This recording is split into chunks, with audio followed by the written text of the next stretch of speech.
Bonjour à tous, bienvenue sur la chaîne 187 Bouchy. Aujourd'hui je voulais vous présenter un petit pied monté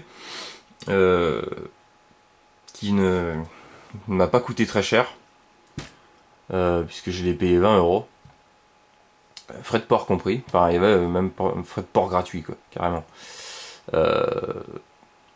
Pourquoi un pied monté? Parce que c'est soi-disant, d'après les textes de loi que j'ai pu trouver sur internet et certains dires sur YouTube, c'est la seule chose, ça et un Opinel à la con, c'est la seule chose qu'on a le droit de porter en France légalement.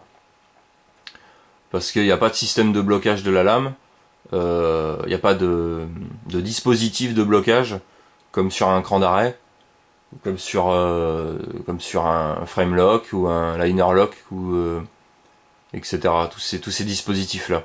Là, le seul dispositif, en fin de compte, c'est votre main, quoi. Donc, le principe d'un pied monté, c'est d'avoir une lame avec le talon, ou la loupe, je crois, ils appellent ça, sinon. Et donc, déjà, il est légèrement verrouillé dans son manche. Il rentre un petit peu en forçant, donc ce qui fait que moi, je le porte dans ma poche comme ça, parce qu'il n'y a pas de clip ceinture. Il s'ouvre jamais, hein. Il n'y a pas de souci. J'aimerais bien adapter un clip ceinture dessus, mais je sais pas si vraiment ça serait possible.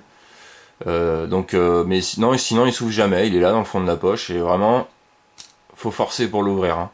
Donc moi j'ai trouvé une technique, c'est je pose mon pouce ici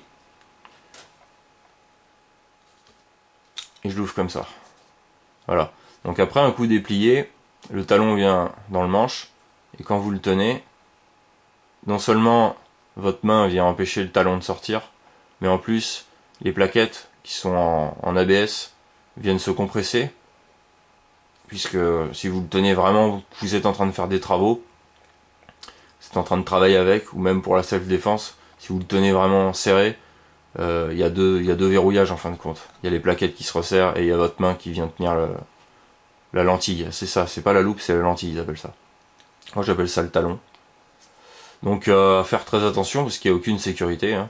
On a vite fait de se lâcher et puis de faire de la merde avec. Donc faut faire très attention, c'est une vigilance en plus. Au moins on fait pas aveuglément confiance à un système liner lock par exemple qui peut très bien subir une défaillance. Là en l'occurrence, on est sûr que le système de verrouillage c'est votre main quoi. Et je force, hein. Je force mais ça peut pas passer puisque le talon est là. Et en inversé c'est pareil, hein.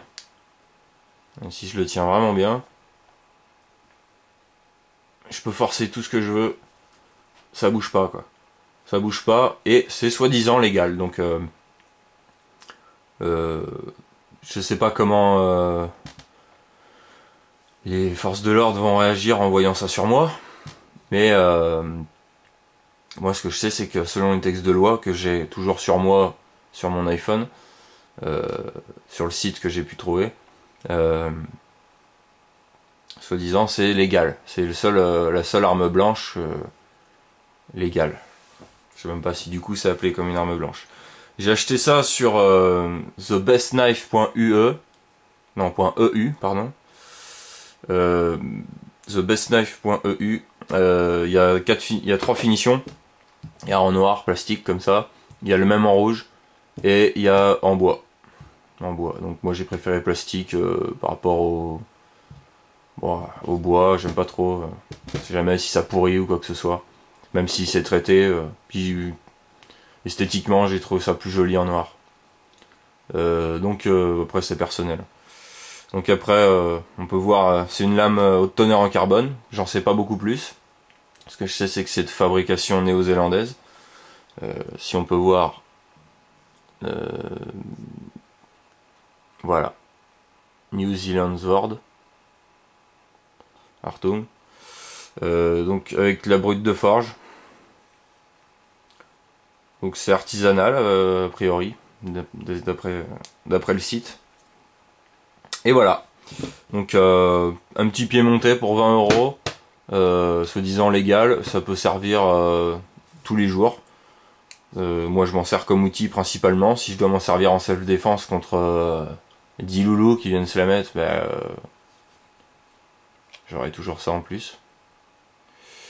Et niveau affûtage, il est arrivé quasiment pas coupant, hein. Le test du papier, ça passait pas. Il a pas été validé, quoi. Donc j'ai dû le réaffûter un petit peu quand même. Et maintenant c'est beaucoup mieux, j'ai même réussi à me couper avec, donc c'est bon signe. Donc voilà, après c'est assez rustique, ça fait un peu les couteaux traditionnels. Moi je le trouve très sympa.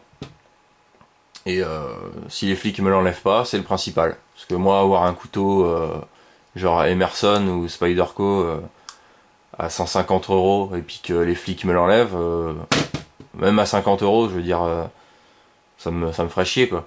Donc là 20 €, même s'ils me l'enlèvent, bon il coûte 20 €, mais au moins il m'a pas coûté la peau des fesses et normalement ils me l'enlèveront pas. Parce que moi c'est mon souci principal, c'est vraiment de pouvoir porter un couteau tranquille sans avoir toujours peur de la police, quoi. J'aime bien être tranquille dans mes baskets, comme on dit. Donc voilà. Bon petit couteau, et même bonne rétention. C'est bien foutu, c'est tout simple, c'est basique. Il y a un avantage aussi, c'est qu'il n'y a pas de mécanisme. C'est juste un pivot et deux vis, quoi. Et puis un petit truc de blocage là qu'on voit là. Voilà. Une petite butée qui vient arrêter la lame aussi bien une fois pliée, parce que sinon il ferait le tour, quoi. Donc aussi bien replié. Voilà. Donc si ça vous intéresse, renseignez-vous. Si vous souhaitez vous en procurer un petit pied monté pour pas cher. Voilà. C'était une petite vidéo sur cet article là que j'ai trouvé sympathique et ça peut servir à d'autres. Voilà. Donc à très bientôt, laissez vos coms et shalom.